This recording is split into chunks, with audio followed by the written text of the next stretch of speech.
الدين والصلاة والسلام على أشرف الأنبياء والمرسلين سيدنا محمد وعلى آله وصحبه ومن تبعه إلى يوم الدين.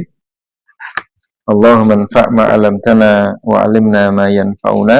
اللهم إنا نسألك علما نافعا ورزقا طيبا وعملا متقبلا. Rabbi zidni ilma warzuqni fahma. Rabbi israh li sadri wa yassir li amri wahlul 'uqdatam min lisani yafqahu qawli. Allahumma anfa' ma 'allamtana wa 'allimna ma yanfa'una. Ba'd. Jamaah salat maghrib yang dirahmati oleh Allah SWT. Alhamdulillah di maghrib ini Allah masih memberikan banyak nikmat kepada kita, nikmat Islam, nikmat iman, nikmat kesehatan, serta taufik hidayahnya sehingga kita bisa melangkahkan kaki menuju mushola, melaksanakan pendirian sholat maghrib secara berjamaah. Dan harapan kita, apa yang kita lakukan ini bisa menjadi sebagai penebus dosa, sebagaimana yang Rasulullah SAW sampaikan, bahwasanya 5 waktu sholat fardu adalah mukaffiratud dzunub, ya, sebagai penebus dosa. Dan kita juga senantiasa bersolawat dan menyampaikan salam kepada Nabi kita Muhammad SAW yang diutus oleh Allah untuk menyampaikan risalah dakwah. Oh, pakai mic juga.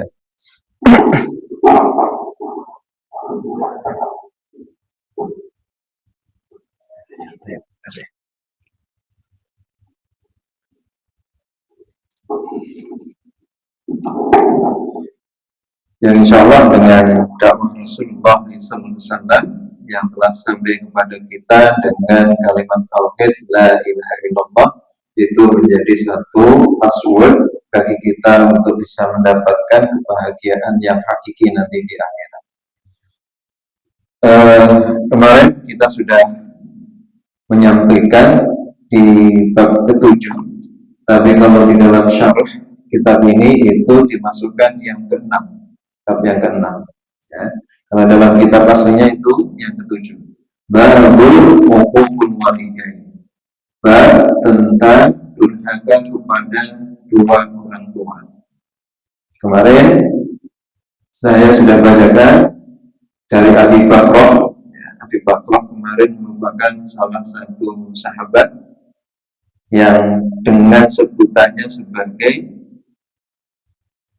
pemilik tali timba.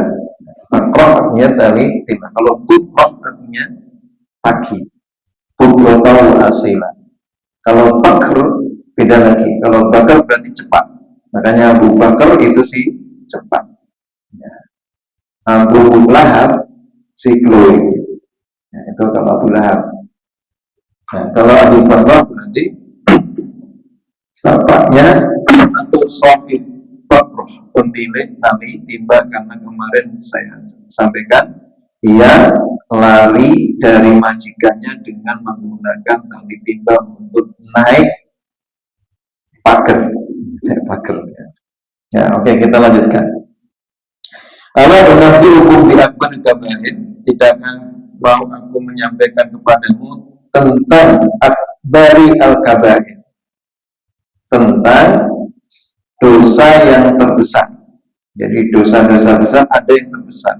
Maka Rasulullah SAW itu mengucapkan dengan 3 kali salatan, maknahu salatan, 3 kali menyebutkan ala unabbiukum bi akbar kabair, ala unabbiukum bi akbar kabair, ala unabbiukum bi akbar kabair. Itu disebutkan dengan makna salatan. Kalau ada para sahabat yang berada di sekitarnya itu menyampaikan, qalu bala ya Rasulullah, ya kami mau mendengarkan apa yang engkau akan sampaikan. Qala, maka Rasulullah SAW menyampaikan al-isyraku billah, itu yang pertama, menserikatkan Allah. Nah, kemarin sudah dijelaskan ada 2 jenis kesyirikan, syirik besar dan syirik kecil. Yang kedua-duanya itu juga akan menjadikan amal soleh menjadi batal. Cuma perbedaannya, kalau syirik besar itu akan membatalkan seluruh amal soleh yang dilakukan dari awal ketika ia melaksanakan amal soleh sampai ia mati. Itu bedanya. Ya. Atau kalau dia tidak bertobat, maka semuanya akan hangus. Lain asyrafta layak berkona amaluka. Jikalau engkau itu mensyarikatkan Allah, layak berkona amaluka, maka akan menjadi hangus semua amalmu semua. Kalau syirik kecil hanya membatalkan amal saat itu yang ia laksanakan. Itu bedanya. Kalau syirik besar semuanya hangus. Kalau syirik kecil, maka saat ia melakukan syirik kecil, maka amalnya itu hangus. Itu bedanya.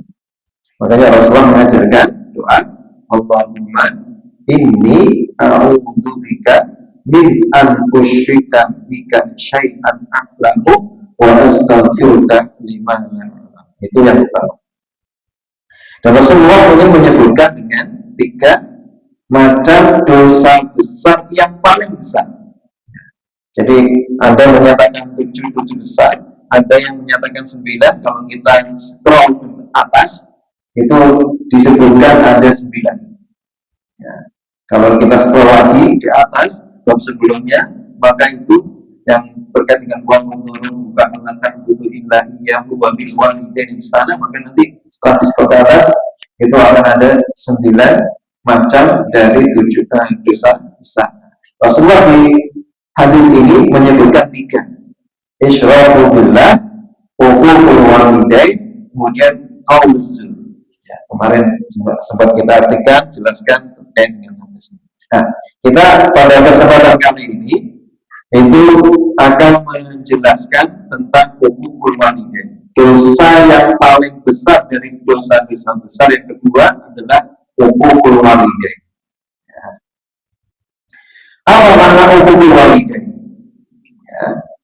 Kalau kita mengambil beberapa pernyataan para ulama, maka al-uquq huwa kullu ma yu'ti al-walidaini aw ahadihima ghairu maksiatillah ta'ala.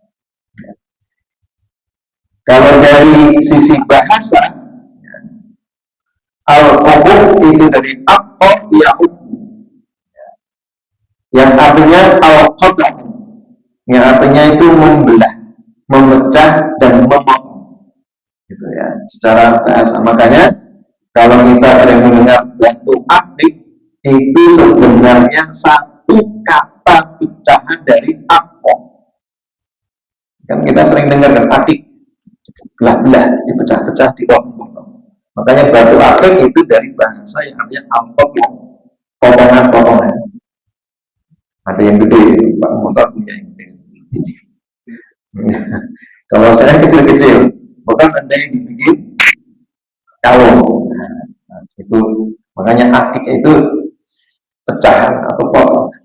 Jadi dari apa yang kalau ulama menyatakan kullu ma yu'dhi, setiap sesuatu yang menjadikan menyiksa al-walidaini, kedua orang tua, al-ahadihima. Ini nggak ada nih. Saya mencari tambahan referensi kitab. Ya, kalau saya tampilkan juga nanti nggak paham kan? Yang penting hadisnya saja yang kita tampilkan. Ya. Menurut segala sesuatu yang menjadikan siksaan bagi kedua orang tua, al-ahadihima, atau salah satu dari kedua orang tua, ghairu maksiatillah ta'ala, selain kemaksiatan kepada Allah. Kalau Ibnu Hajar ini juga memberikan satu penjelasan, ya. Ayyahsula minhu lahuma aw li ahadihima idza laysa billahi. Jadi segala sesuatu yang menjadikan siksaan bagi kedua orang tua ataupun salah satu secara kebiasaan. Jadi biasa. Ya. Maka di sini termasuk dosa besar.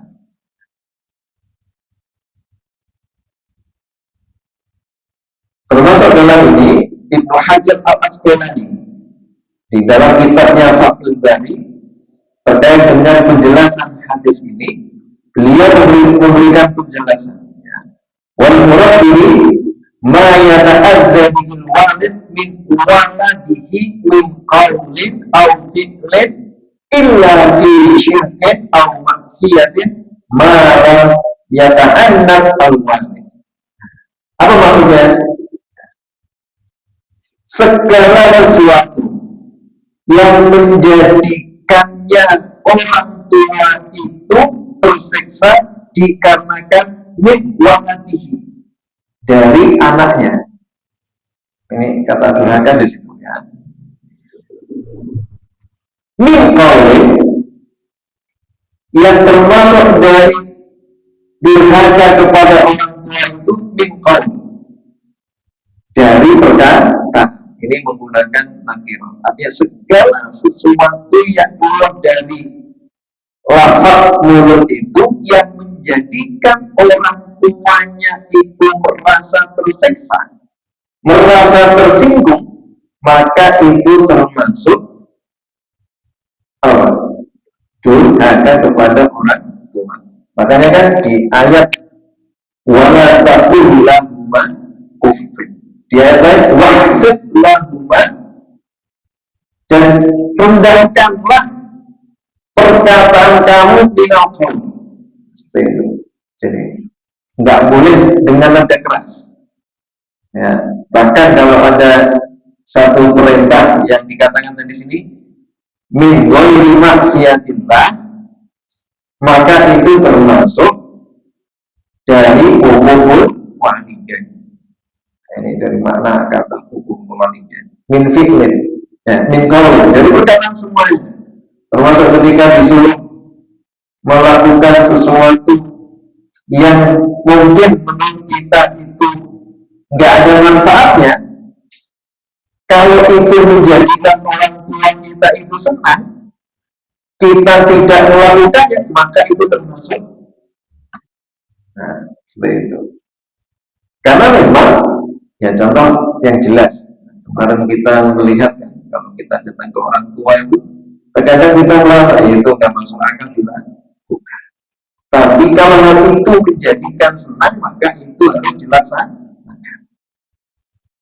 Ya, logika kita contoh yang pernah saya sampaikan ketika Uwais Al-Qarni itu ingin bertemu dengan Rasulullah, hanya dibatasi waktu yang sangat sempit. Padahal kemungkinan andaikan Uwais Al-Qarni itu nunggu sebentar, kan kalau nanti kalau udah sampai Madinah segera pulang, ketemu langsung pulang, artinya sudah sampai rumah langsung pulang. Maka yang dilakukan Uwais Al-Qarni juga sama kan melakukan itu, sehingga Uwais Al-Qarni itu tidak sempat dengan Habibullah, bertemu dengan Rasulullah yang merupakan kekasih Allah. Seperti itu. Karena teringat dengan apa yang disampaikan oleh ibunya, maka dia langsung pulang. Saya Madinah, nggak usah lama-lama, langsung pulang. Padahal kalau ditunggu sehari 2 hari, ada kemungkinan besar Uwais Al-Qarni itu bisa bertemu. Tapi dalam kondisi seperti ini tetap mengutamakan ibunya. Jadi seperti itu. Al-Fi'lin illa bisyirkin al-maksiatin, atau dari sisi perbuatan, maka ini pun nggak boleh. Ya.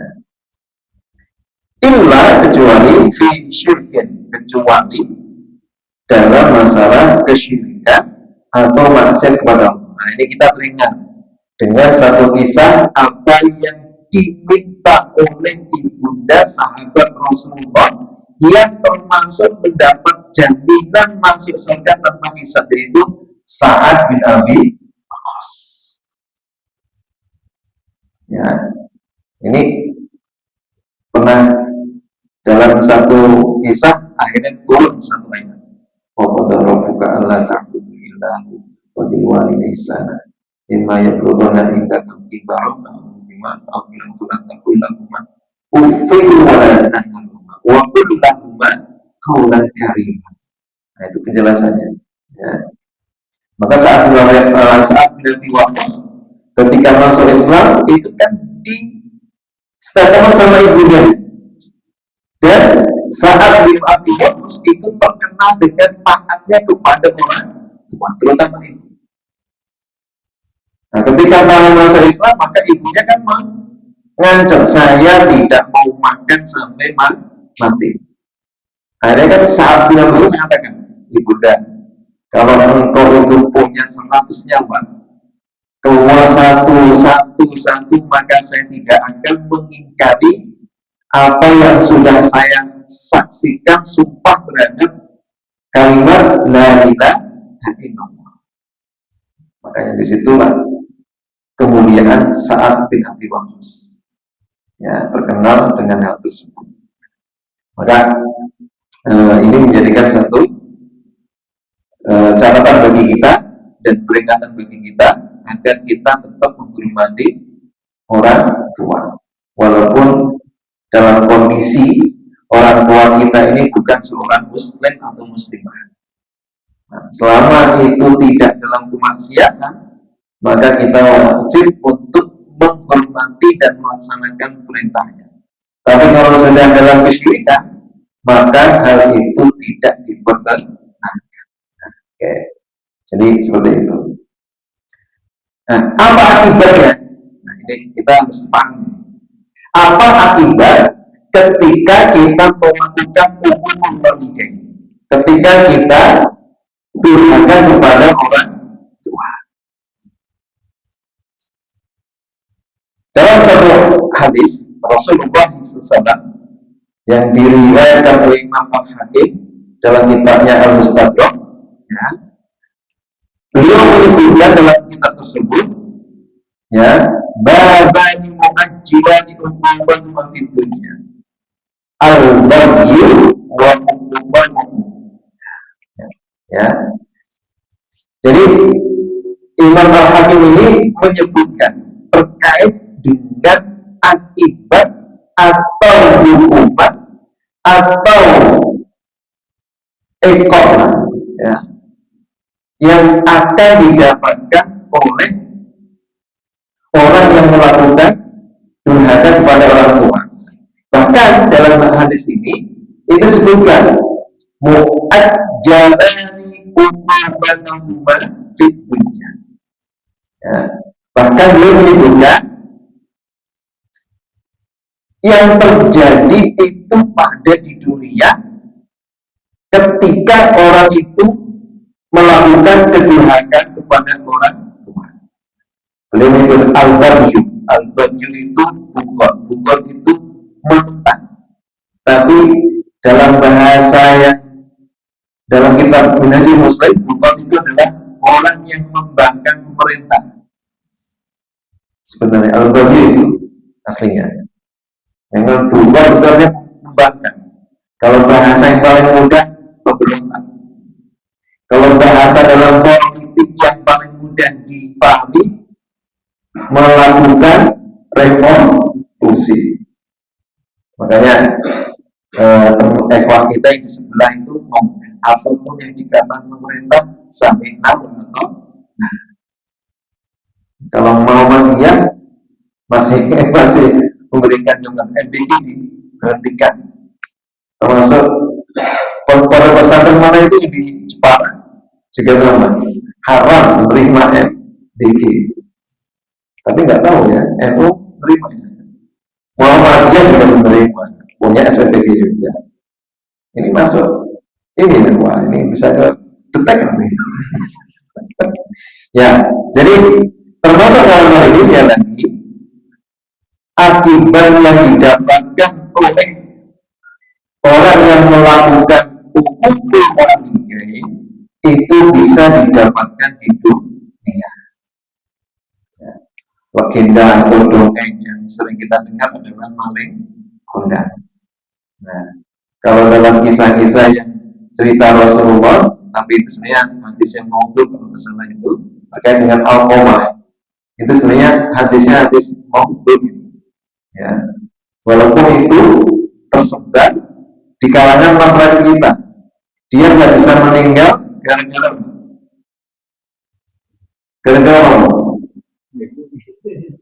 lebih mentingin istrinya dibandingkan orang tuanya.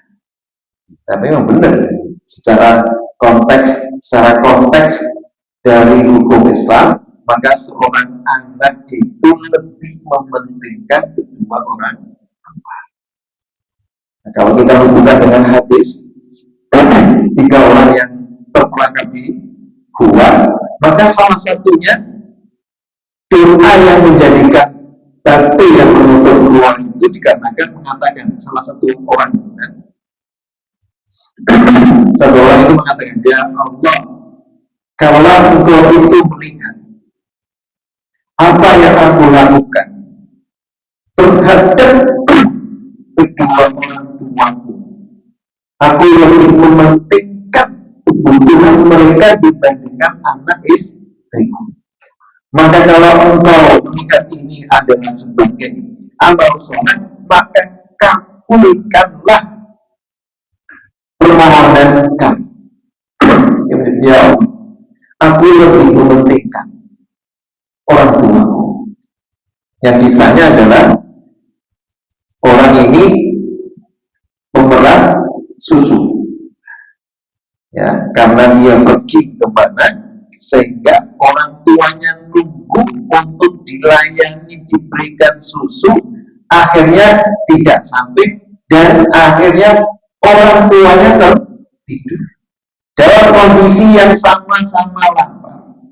Anak istrinya minta dari susu yang dia punya, tapi tetap mementingkan orang tuanya. Ya Allah, kalau ini engkau anggap adalah amal soleh yang bisa menjadi wasilah untuk diterimanya doa, maka bukakanlah penutup batu penutup doa ini, maka terbuka.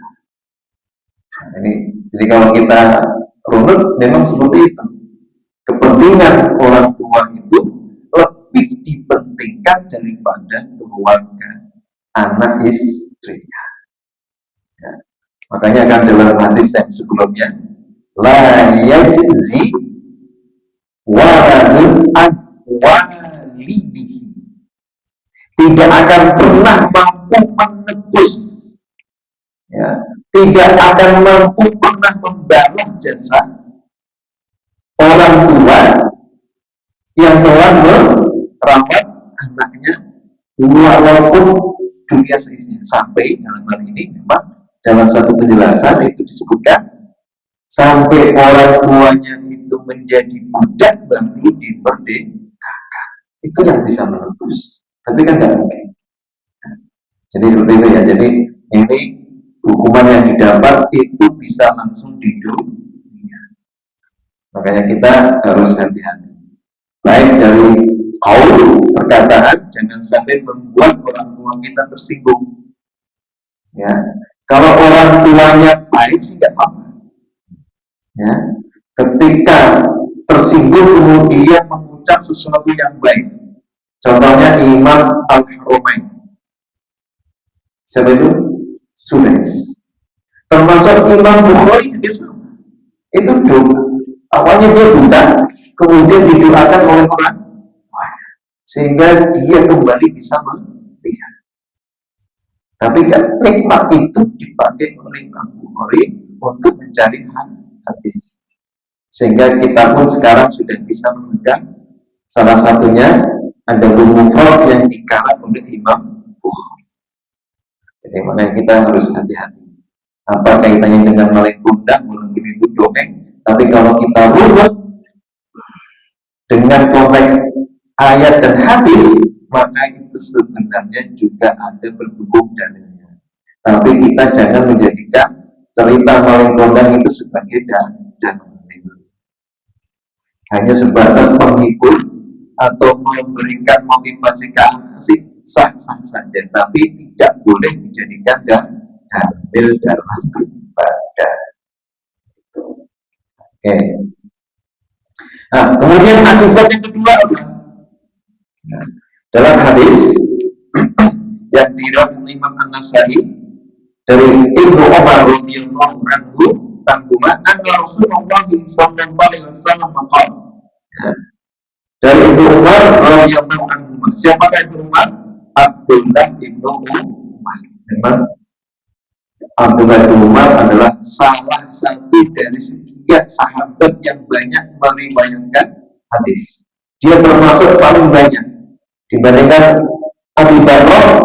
Abi Bakar hanya sebatas 120 sekian. Tapi kalau Abdullah Ibnu Umar itu masya Allah banyak. Termasuk dari 5 besar sahabat yang meriwayatkan hadis. Ya. Radhiyallahu anhu, semoga Allah beridho mereka berdua. Anna Rasulullah sallallahu alaihi wasallam qala, sesungguhnya Rasulullah sallallahu alaihi wasallam bersabda, "Salatah, 3 golongan, la yanzuru azza wa jalla ilaihim yaumal qiyamah." Yang mana Allah Subhanahu wa taala tidak akan melihat kepada mereka yaumul qiyamah, pada hari kiamat.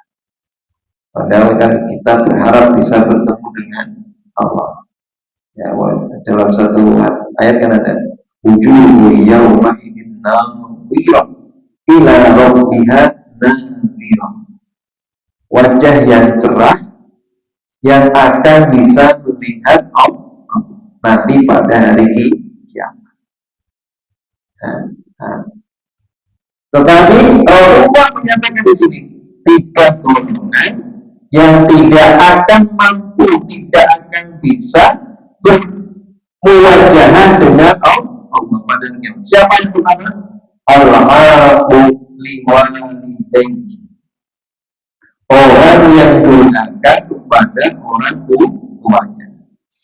Wal mar'atu mutarajjilah, wanita yang selalu keliling-keliling tanpa mahram. Mutarajjilah itu yang berkaki. Maksudnya ya jalan-jalan terus, selfie lagi. Ya, ini nggak boleh. Kemudian yang ketiga apa? Wadayir. Ada yang ngedayir? Bukan dari cemburu. Membiarkan anak istrinya itu bisa dilihat oleh orang lain. Contoh saat ini, istrinya pakai status sendirian. Nah itu dan suaminya itu tidak melarang. Nah itu dayus. Ini termasuk 3 golongan, salah satu dari 3 golongan yang tidak akan melihat Allah. Misalnya ya, termasuk usahakan kita jangan memposting lah istrinya sendirian atau membiarkan istrinya posting di medsos sendirian. Nah, usahakan minimal ditemani oleh anak atau suaminya, dan pakaiannya juga harus bisa dijaga. Kalau kita nggak merasa, nggak melarang, maka kita termasuk dayus. Nah, waliyadzubillah. Wa thalatha la yadkhuluna jannah. Kalau yang pertama itu tidak akan bisa melihat Allah. Ya. Dan Rasulullah juga menyampaikan 3 golongan yang tidak akan masuk surga. Yang pertama, Allahu liwalidayhi, orang yang durhaka kepada kedua orang tuanya. Tapi ingat di sini, bukan keduanya saja, tetapi bisa salah satu. Ya. Wal mu'minu al-khamri, apa itu? Al-mu'min, orang yang kontinu, orang yang terus-menerus al-khamri, minum khamri, minum apa itu? Arak, minum alkohol. al-mukminu. Ya, ini juga bisa dikategorikan bukan cuma alkohol, segala sesuatu yang bisa bikin mabuk, pakai daun kecubung, walaupun ini dikatakan khamr, tapi ulama menyatakan menghirup kecubung itu juga termasuk seperti khamr.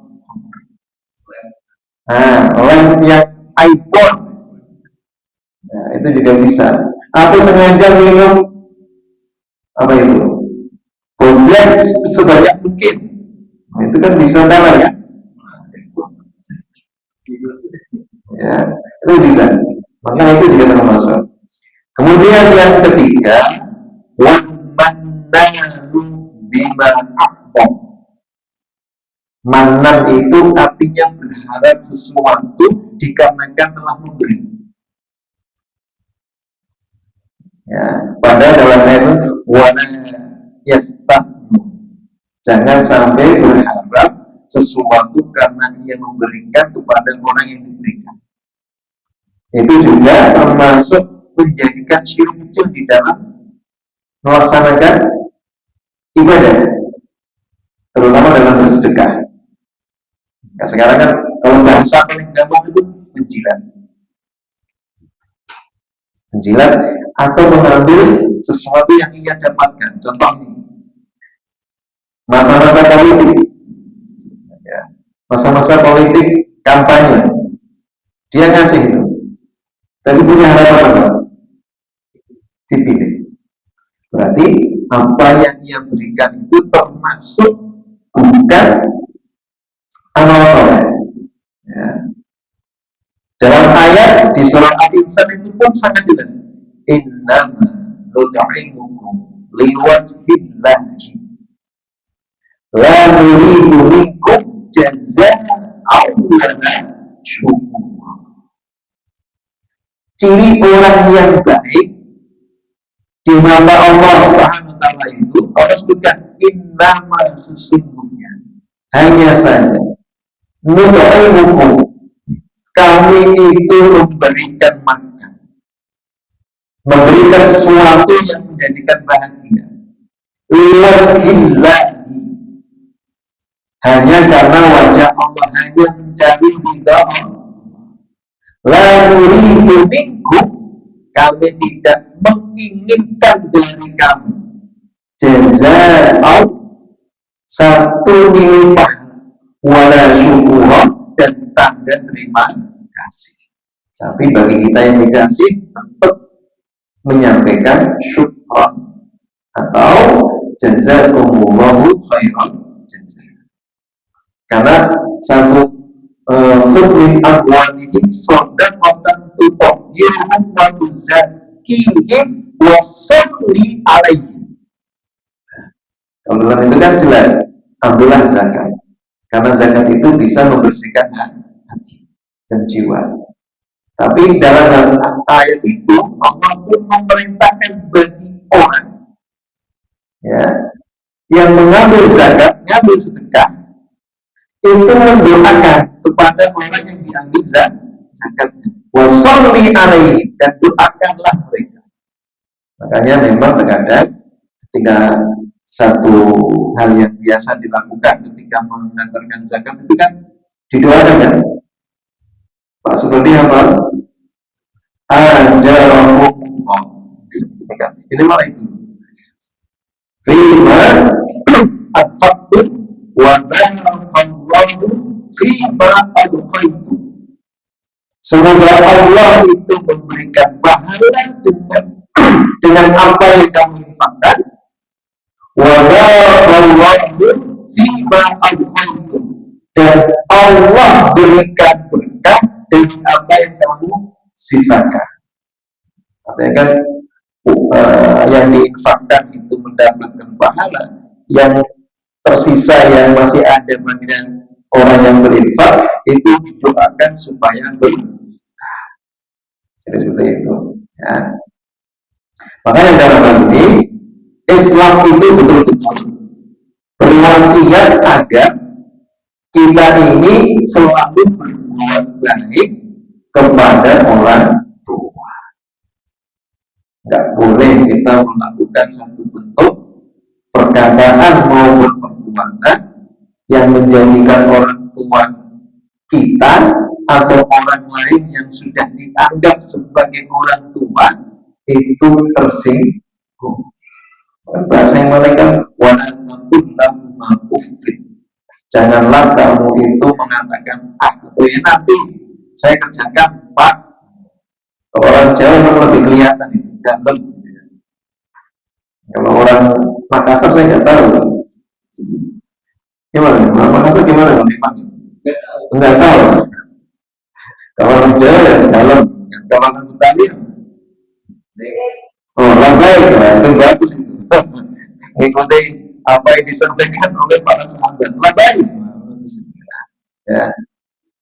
Makanya dalam hal ini sekali lagi kita tetap harus menjaga diri dari perkataan atau perbuatan yang menjadikan mereka tersinggung. Nah, Islam sangat jelas. Bahkan kalau kita melihat buka al-ta'budu illa iyyahu wa bil walidaini ihsana. Ya. Dan Allah telah memerintahkan meletakkan Allah ta'budu janganlah kamu itu beribadah kecuali hanya kepada Allah. Maka secara kedudukan ayat ini menyambungkan antara beribadah kepada Allah dengan berbuat baik kepada orang tua.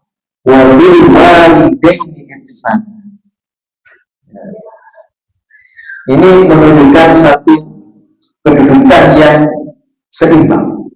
Artinya kalau kita beribadah tapi melakukan satu perbuatan untuk menghargai, maka ini akan sia-sia. Kok bisa dari mana? Tadi hadis saya sebutkan.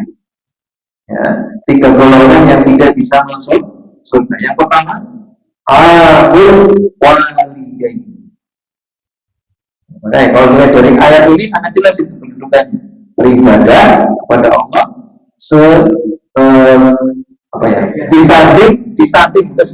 disandingkan dengan wabil walidaini ihsan. Ya. Makanya konsep dalam hal ini kita tentu harus melakukan yang terbaik.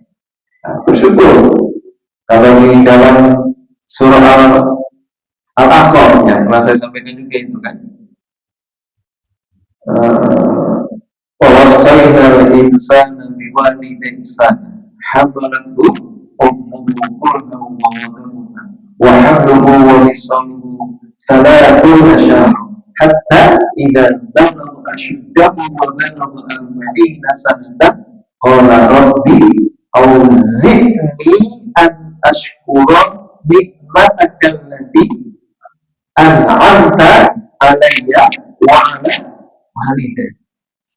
Ayat ini juga memberikan satu penjelasan tentang perintah untuk berbuat baik kepada orang tua terutama ibu. Kenapa? Karena hamalahu ummuhu karena ibunya itu yang telah mengandungnya dalam keadaan selalu tersiksa.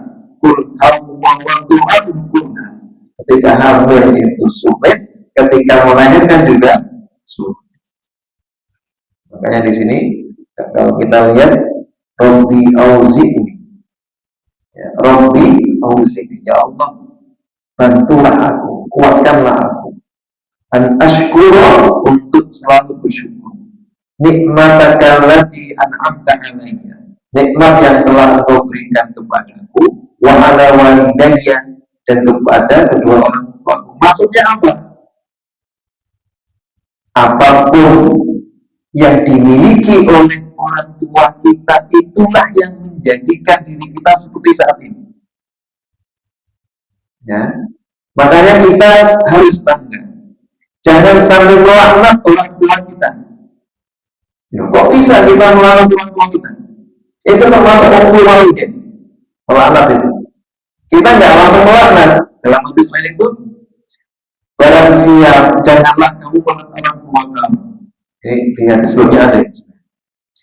Janganlah kamu melaknati dua orang tuamu. Bagaimana kami melaknati orang-orang ya Rasulullah?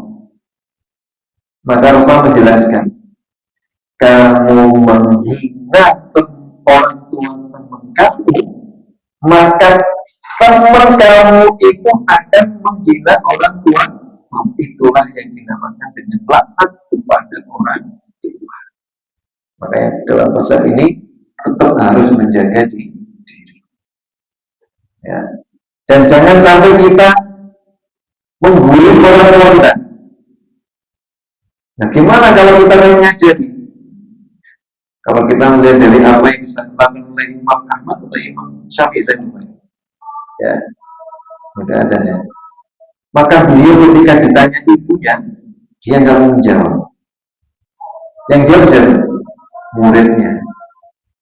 Ya, kalau kita, tapi biasanya langsung ke kita. Termasuk saya dulu juga sama ditanya ibu saya. Tapi ya dengan bahasa yang halus lah. Ya, tapi terkadang emosi ketika ibu kita nggak paham bawahnya emosi, maka itulah agar supaya kita nggak ngomong ya, kalau bisa disodori. Nah, itu nggak apa-apa. Kalau sekarang nggak pun adanya, kalau dulu ya, jadi bukan itu. Alhamdulillah kita telah menyelesaikan di yang ketiga, pembukaan tentang buku hilangnya. Ya, ini gambarnya seperti itu.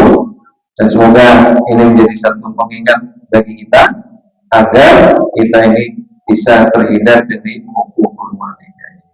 Dan kita tutup dengan doa kalimatis subhanakallahumma wa bihamdika asyhadu an la ilaha illa anta astaghfiruka wa atubu ilaik. Wassalamualaikum warahmatullahi wabarakatuh.